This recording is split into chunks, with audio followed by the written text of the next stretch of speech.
Headlines आपने जानी, bulletin का आगाज करेंगे और आज के बुलेटिन में आपको बताएंगे पाकिस्तान का अफगान अमन फार्मूला, दोशंबे में अहम मुलाकातें, कलअदम टीटीपी को पेशकश, विफाकी वज़रा को नोटिस, विफाकी इदारे आमने सामने, असद उमर जवाब टाल गए, निजी स्कूल या दुकानें, माली की रुखसती और पहले मार्के की तैयारी पूरी। अफगानिस्तान में आखिर 40 साल तनाज़ुर के बाद अमन कायम हो गया। पाक ताजिक तिजारत के लिए अफगानिस्तान में अमन का क़याम ज़रूरी है ताकि नकलो हमल बेहतर हो सके।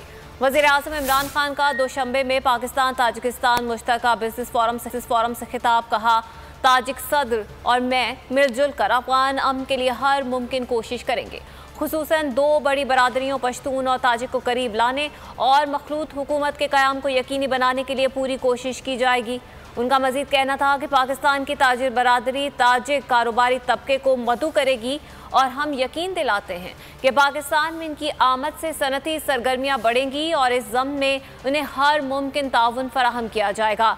पाकिस्तान में बिजली बहुत महंगी है और उम्मीद करते हैं कि पन बिजली से मुतालिक ताजिकिस्तान की तकनीकी सलाहियत से फ़ायदा उठा सकेंगे।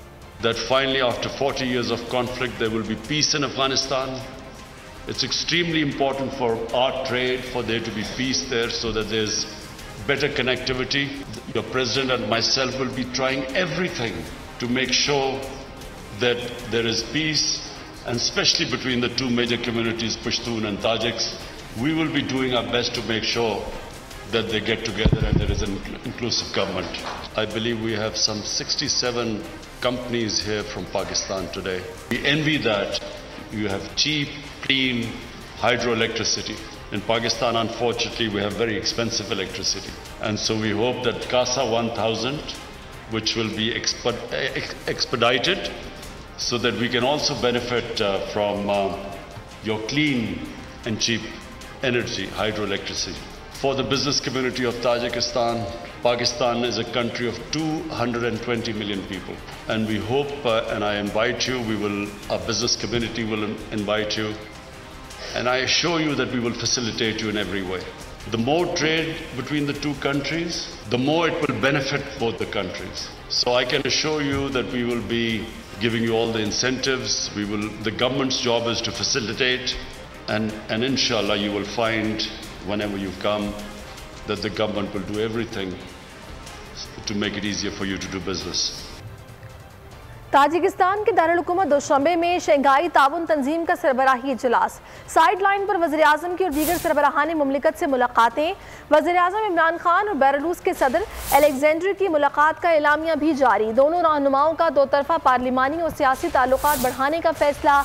वज़ीर आज़म की ईरान, काज़ाकिस्तान, उज़्बेकिस्तान के सुदूर से भी मुलाकातें हुई। शंघाई ताउन तंजीम इजलास, वज़ीर आज़म की ईरान, काज़ाकिस्तान और बेलारूस के सुदूर से अहम मुलाकातें। वज़ीर आज़म इमरान खान और बेलारूस के सदर अलेक्जेंडर की मुलाकात का एलामिया भी जारी। दोनों रहनुमाओं का दो तरफा पार्लिमानी और सियासी ताल्लुकात बढ़ाने का फैसला। एलामिया के मुताबिक पाकिस्तान बेलारूस के साथ तिजारत, सरमायाकारी, ज़राअत, इंडस्ट्री और दिफा में ताउन बढ़ाना चाहता है। दोनों रहनुमाओं ने एक दूसरे को अपने मुल्क के दौरे की दावत पेश की। वज़ीर आज़म इमरान खान की काज़ाकिस्तान और उज़्बेकिस्तान के सुदूर से अहम मुलाकातें हुई। तिजारत, सरमायाकारी समेत मुख्तलिफ शोबों में ताउन के फरोग पर गुफ्तगू की गई। वज़ीर आज़म इमरान खान की ईरानी सदर इब्राहिम रईसी से मुलाकात में पाक ईरान ताल्लुकात और खित्ते की सूरत हाल पर तबादला ख्याल किया गया।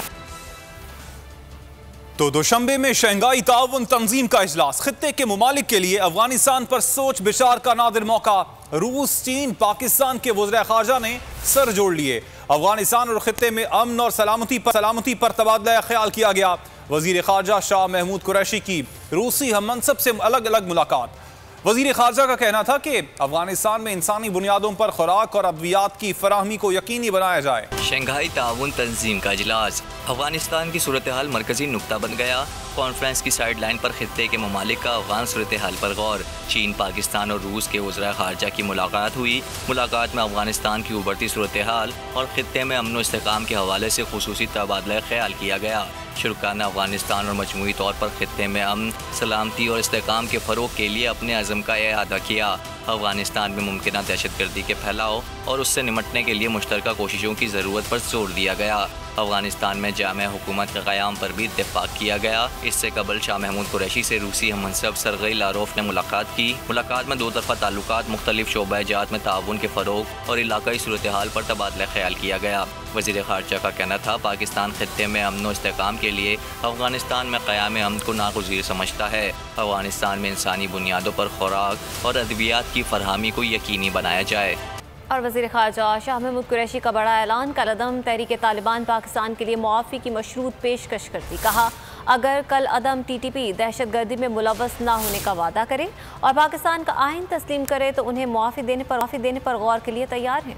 वज़ीर ख़ारजा भी सदर के नक्शे कदम पर चल पड़े। कल अदम तहरीक तालिबान के लिए मशरूत मुआफ़ी का ऐलान। वज़ीर ख़ारजा शाह महमूद कुरैशी ने कहा कि अगर तहरीक तालिबान पाकिस्तान दहशतगर्दी में मुलव्वस न होने का वादा करे और पाकिस्तान का आइन तस्लीम करे तो पाकिस्तान उन्हें मुआफ़ी देने पर गौर करने के लिए तैयार है। शाह महमूद कुरैशी ने कहा कि अफगान जेलों से TTP के कैदी निकलने की खबरों पर तशवीश है, लेकिन तालिबान की जानिब से अपनी सरजमीन पाकिस्तान समेत किसी भी मुल्क के खिलाफ इस्तेमाल न होने का ऐलान खुशाइन है। वज़ीर ख़ारजा का कहना था कि हम अशरफ गनी हुकूमत को मुसलसल कलअदम TTP के ठिकानों की निशानदेही करते रहे, लेकिन उन्होंने कोई एक्शन नहीं लिया। अब हम देखते हैं कि तालिबान उनके खिलाफ क्या एक्शन लेते हैं। इससे कबल एक इंटरव्यू में सदर आरिफ अलवी ने भी ऐसा ही ऐलान किया था। उन्होंने कहा था कि हुकूमत कलअदम TTP के उन अफराद को एमनेस्टी देने का सोच सकती है जो हथियार डालकर पाकिस्तानी आइन को तस्लीम करें और वो जराइम में मुलव्वस न हो। अफगानिस्तान मामले पर पाकिस्तानी किरदार को तनकीद का निशाना बनाने पर पाकिस्तान का अमरीका से इजहार मायूसी। तर्जुमान दफ्तर खारजा आसिम इफ्तिखार की हफ्तावार ब्रीफिंग में गुफ्तगू। कहा कि अफगानिस्तान के तनाजुर में पाकिस्तान के साथ ताल्लुकात के जायजे से मुतालिक अमरीकी वज़ीर खारजा एंथोनी ब्लिंकन के बयान पर हैरत और मायूसी हुई। बयान पाकिस्तान और अमरीका के ताल्लुकात से मुताबिकत नहीं रखता। पाकिस्तान ने अफगान अमन अमल, तालिबान अमरीका मुआहदे, शहरियों के इनक़लाब में मदद की और अमरीका समेत पूरी दुनिया ने पाकिस्तान के मस्बत और तामीरी किरदार को तस्लीम किया। एक सवाल पर उन्होंने कहा कि पाकिस्तान पर अफगानिस्तान को तस्लीम करने या ना करने के हवाले से कोई दबाव नहीं। पाकिस्तान किसी भी दबाव के बगैर अपने फैसले खुद करने की सलाहियत रखता है। आसिम इफ्तिखार का कहना था कि भारत में एटमी मवाद की गैर कानूनी फ़रोख्त का मामला पाकिस्तान मुतल्लिका फोरम पर उठाएगा। भारत मकबूजा कश्मीर की सूरत हाल से तवज्जो हटाने के लिए पाकिस्तान पर बेबुनियाद इल्ज़ामात लगा रहा है।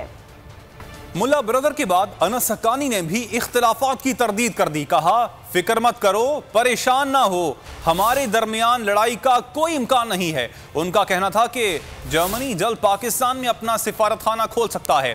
अफगानिस्तान काबीना ने पंजशीर के लिए इंसानी इमदाद की इजाज़त देने का फैसला कर लिया। अक़वाम मुत्तहिदा की खुसूसी नुमाइंदा ने और अफगान वज़ीर दाखिला सिराजुद्दीन हक्कानी के दरमियान इमदाद की तकसीम पर बातचीत हुई है। मज़ार शरीफ में अक़वाम मुत्तहिदा के ताउन से कारपेट प्रोसेसिंग सेंटर का इफ्तिताह कर दिया गया। अफगानिस्तान में तालिबान की हुकूमत और मुकम्मल कंट्रोल के बाद अमन अमान समेत दीगर कारोबारी सरगर्मियाँ बहाल हो रही हैं। बोलैर यहाँ से बरास्ता तुरखम जलालाबाद से काबुल पहुँचे हैं। काबुल में ताज़ा तरीन सूरत हाल उनसे जानेंगे। इस वक्त पाकिस्तान के दारुल हुकूमत काबुल में मौजूद हैं। काबुल समेत तमाम अफ़गानिस्तान में तालिबान के कंट्रोल और बाकायदा हुकूमत साजी के बाद मामूलात ज़िंदगी आहिस्ता आहिस्ता बहाल हो रहे हैं। इससे पहले जो एक खौफ की फ़िज़ा थी, अब वो इंतहाई हद तक कम हो चुकी है। यहाँ के जो सरकारी महकमे हैं, कुछ महकमों में अब बाकायदा काम शुरू हो चुका है, जबकि दीगर महकमों में भी आइंदा चंद रोज़ में जो बाकायदा मामूलात ज़िंदगी हैं, जो मामूल के काम सरकारी उमूर हैं, वो उनकी अंजामदही भी शुरू हो जाएगी। जो काबुल समेत अफ़गानिस्तान की आवाम इस एक बात पर इंतहाई ज़्यादा मुतमईन है कि अब यहाँ पे कम से कम अमन व अमान की सूरत हाल अब पहले जैसी नहीं रही। आज हमें बरास्ता तुरखम और जलालाबाद जब हम काबुल पहुँचे तो तमाम रास्ते में लोगों का ये एक इस बारे में हमें लोग काफ़ी ज़्यादा मुतमईन नज़र आए और उनका यही मौक़िफ़ था कि अब अमन व अमान की सूरत हाल पहले से बहुत ज़्यादा बेहतर हो गई है और न सिर्फ काबुल जलालाबाद बल्कि अफ़गानिस्तान के दीगर जो इलाके हैं वहाँ पर भी अब आमद व रफ्त इंतहाई महफूज हो चुकी है। दूसरी जानिब तालिबान को भी इसी बात पे एक अंदेशा है कि जो उनके साथ मुआहदे किए गए थे या अमेरिकी और नेटो अफवाज की इनखला के बाद, तो उन मुआहदों को भी अब पूरा किया जाना चाहिए और अफ़गानिस्तान की जो मईशत को मुस्तहकम करने में और यहाँ के हालात को बेहतर करने में उन मगरबी ममालिक को भी अपना किरदार अदा करना चाहिए जिन्होंने उनके साथ ये मुआहदे किए थे। उनका ये भी कहना है कि चूँकि वो अपना एक वादा मुआहदे के मुताबिक पूरा कर चुके हैं, उन्होंने यहाँ से तमाम गैर मुल्की अफवाज और गैर मुल्की लोग जो यहाँ से थे उन्हें महफूज इनखला में चूँकि मदद दी है, अब वो ममालिक भी अब उन्हीं के साथ उसी तरह के वादों की अब उम्मीद रखते हैं कि उन्हें पूरा किया जाएगा। अहम खबर आपके साथ शेयर करेंगे। यूएन हाई कमिश्नर बराए महाजरीन ने GHQ रावलपिंडी का दौरा किया है और army chief general Qamar Javed Bajwa से मुलाकात की है। ISPR के मुताबिक मुलाकात में बाहमी दिलचस्पी, इलाकाई सिक्योरिटी और अफगानिस्तान की सूरत हाल पर तबादला ख्याल किया गया। अफगानिस्तान में इंसानी बुनियादों पर इमदादी कामों पर भी तबादला ख्याल हुआ। आर्मी चीफ ने अफगानिस्तान में इंसानी और महाजरीन के बहरान से बचने के लिए आलमी बरादरी को कोशिशें करे कहा गया। इस मौके पर UN हाई कमिश्नर ने पाकिस्तान में 40 लाख अफगान महाजरीन की मेज़बानी को सराहा। UN हाई कमिश्नर बराए महाजरीन की आर्मी चीफ से मुलाकात हुई है और इसमें तमाम तर अमूर पर बातचीत हुई। इलेक्शन कमीशन का विफाकी वज़ीरा फवाद चौधरी और आजम सवाती के इल्जामात पर एक्शन, दोनों वजीरों को नोटिस जारी कर दिए गए। फवाद चौधरी और आजम सवाती से जवाब तलब कर लिया गया। इलेक्शन कमीशन ने इल्जामात के सबूत मांग लिए। आई वोटिंग के मामले पर इलेक्शन कमीशन और नादरा में ठन गई। दोनों इदारों में खतूत का तबादला हुआ। नादरा ने आई वोटिंग के लिए 2 अरब 40 करोड़ रुपए के नए मुआहिदे की ख्वाहिश का इजहार कर दिया। इलेक्शन कमीशन ने जवाबी खत में लिखा कि नादरा पहले बताया कि उसने आई वोटिंग का साबिका मंसूबा क्यों छोड़ा। नादरा के खत से तासुर मिलता है कि इलेक्शन कमीशन नादरा का मातहत इदारा है। आई वोटिंग के मामले पर इलेक्शन कमीशन और नादरा में ठन गई। नादरा ने इलेक्शन कमीशन को खत में लिखा, आई वोटिंग के लिए 2 अरब 40 करोड़ रुपए का नया मुआहिदा करना चाहते हैं। इलेक्शन कमीशन मुस्बत पेशरफ करे।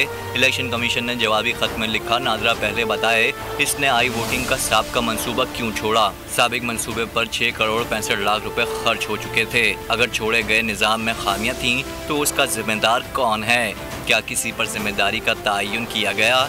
इलेक्शन कमीशन के मुताबिक नादरा के खत से लगता है जैसे इलेक्शन कमीशन नादरा का मातहत इदारा है। नादरा का लहजा मायूस कुन है। मुआविन खुसूसी शहबाज गिल का इलेक्शन कमिश्नर और नादरा तनाज़े पर इलेक्शन कमीशन पर तंज, कहा हद ये है कि एक इदारा दूसरे को तमीज़ तहजीब सिखा रहा है। शहबाज गिल ने अपने ट्वीट में कहा कि जो इदारा दूसरे को तमीज़ और तहजीब सिखा रहा है उसी का ग्रेड 18 और 19 का डायरेक्टर दूसरे मुअत्तबर सरकारी इदारे के चेयरमैन को किस तरह मुखातिब कर रहा है। ECP को नादरा की तहरीर पर भी प्रॉब्लम है और तजवीज़ पर भी है। साथ ही शहबाज गिल ने ये शेर भी शेयर कर दिया कि हर एक बात पे कहते हो तुम कि तू क्या है, तुम ही कहो कि अंदाज़े गुफ्तगू क्या है। इमरान खान ने मीडिया के खिलाफ सिविल मार्शल नाफिज कर रखा है। नून लीग रहनुमा मरीम औरंगज़ेब बरस पड़ी, कहा सहाफ़ियों को उनके पेशा वाराना फ़राइज़ की अंजामदही से रोका जा रहा है। अपने बयान में मरीम औरंगज़ेब ने कहा कि पहली बार पार्लियामान के मुश्तरका इजलास में सहाफ़ियों के दाखिले पर पाबंदी लगाई गई। अवाम के पास रोटी खाने के पैसे नहीं और वज़ीर आज़म घोड़े और साइकिल ख़रीदने का कह रहे हैं। रहनुमा पीपल्स पार्टी शाजिया मरी ने कहा कि इलेक्शन कमीशन के हवाले से दिए गए बयान की मजम्मत करते हैं। टेक्नोलॉजी के इस्तेमाल के लिए माहौल साजगार बनाएं। जहां इलेक्शन में हर तरह मुदाखलत हो वहां EVM सवालिया निशान है। उन्होंने पार्लियामेंट की प्रेस गैलरी को बंद करने की भी सख्त मजम्मत की। सब्सक्राइब करें और बेल दबाएं ताकि कोई खबर रह न जाए।